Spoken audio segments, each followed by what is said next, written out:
Hey guys, thank you very much for tuning in. My name is Andrew. We're just working on our podcast right now. We're trying to get things all rolling here. So I'm just going to start it off. One of the things that I wanted to go over today, guys, was one of the main reasons why businesses fail. Now, too many times, you hear horror stories about businessmen and businesswomen, hardworking, and basically they've got to take out a second mortgage on their house because the business is failing. Now, folks, why are these businesses failing? Now, is it something to do with the owners themselves? Are they incompetent? I mean, no, not necessarily. I mean, every situation is different, of course, but is it because the products are terrible? Again, no, not necessarily. But I guess one of the main reasons would have to be marketing. There's no money coming in. There's nothing, they've done their usual clients, things like that, and they're barely keeping their head above water, and they're totally forgetting about bringing in new business. So the main reason, guys, is marketing. Now, you may think that you do a good job because you got a sign on a truck or whatever, you got an ad out in the paper, but if you are a business owner and you're listening to the podcast or you're watching on the video over here, ask yourself this: when was the last time that you went prospecting, or you did outreach, or you canvassed a neighborhood with flyers or business cards, or even just said hello, just knocked on the door and introduced yourself?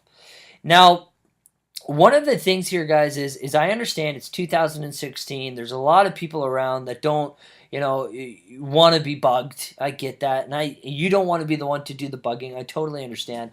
But unfortunately, when it comes to a point where your business is failing and you're not sure where the next paycheck's going to come from, unfortunately, you got to do the things that you are uncomfortable with. So those are things like door knocking. Those are things like, picking up the phone and doing some old-fashioned phone calling. Again, I know that's not desirable, but that's one of the things that you got to do if you want to pick your business up. So I got a little bit of an example for you. Let's say you own a construction company. You do labor, or you do a pool, landscaping, anything like that. So let's use this as an example. You're putting in a pool. Mr. and Mrs. Robinson's on the corner of a subdivision in ABC town. What you want to do is, the first, second, third morning you get there, you want to knock on a door radius of 20 to 50 doors. And when you're knocking on these doors, you want to say, excuse me, I hate to bother you. My name is Andrew. We're putting in a new pool at the Robinsons just down the road there. I wanted to introduce myself just because it might get loud. I wanted to personally give you my business card with my name and my phone number on it. If you think that it's getting too loud, please give me a call. I'll come right over and I'll make sure that I sort it out for you, okay? Thank you very much for your time. I really appreciate it. Now have a good day. Kind of something like that. It's very short, simple, sweet. It shows that you're considerate as well. So, if you're being too loud, it's nice to know, because how many times you've been waking up at 6, 7 in the morning because the construction crew started early. So I would appreciate it if I had that guy's number to call him and say, hey, listen, you guys got to stop until 8, 9 a.m. so I can get some sleep. So you got the consideration factor. That's great. But number one, it's you're promoting your own business. You're going to be, handing out your card with your business and your phone number. And you know what I might even do as well is I might even actually put a discount code on there, or say, hey, you know what, because you're in a referred neighborhood, give this number a call for a discount, or sign up before the season's done and we'll open your pool next season for free. Something small like that. I'm just spitballing here, but those are good ideas. So why don't we do this? Let's use that. So if you're a business owner, you're listening to this podcast, you're watching on this video, why don't we do this? The next 5 business days, Monday to Friday, why don't you try and canvass an area? Go yourself, knock on doors, introduce yourself.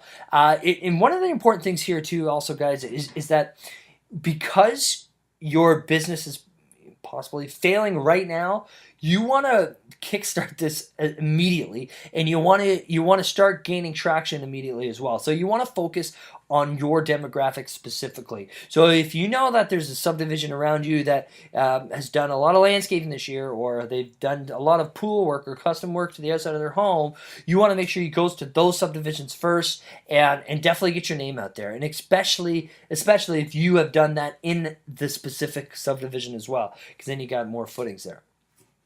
And then also on the weekend, why don't you try this? You got some kids hanging around for the summer. Why don't you keep them busy? Give them a few bucks a day. If they're older, maybe a couple of bucks an hour, and get them to hand out your flyers for you. So one of the good things is that with that, you get some money to the kids and stuff like that, but it's also good for you because you get to kind of watch how the customers or the potential customers are reacting to your your brand and everything like that. But it's going to get your name out there, and it's a little cute as well, right? So one of the main things that businesses are lacking in, guys, is marketing. And if you can sit there and say to yourself that you've done all that you can do as far as prospecting and marketing, then maybe it's time to look at a different avenue, or maybe different products or different types of services. But I guarantee you 9 times out of 10, guys, it's going to be because of marketing. So I do also do a whole bunch of other videos that you can watch if you'd like. Just some general tips on how to open up a little bit more in a sales conversation. I can tell you this really right now, if you want to skip the videos, it all has to do basically with being genuine. It's a dialogue between two people. So if you want to practice, go to the mall, talk to your family, friends, acquaintances, and just strike up some small talk. And that's just, basically, hey, how you doing? And get yourself comfortable with door knocking. I tell you, you do that for 5 days. You do that an hour to 2 hours a day. Watch, you will get phone calls. Everybody wants what their neighbors have. It's just kind of one of those things. And as long as you're ethical and you're genuine about helping these people, your business will grow. Thank you very much, guys. Take care.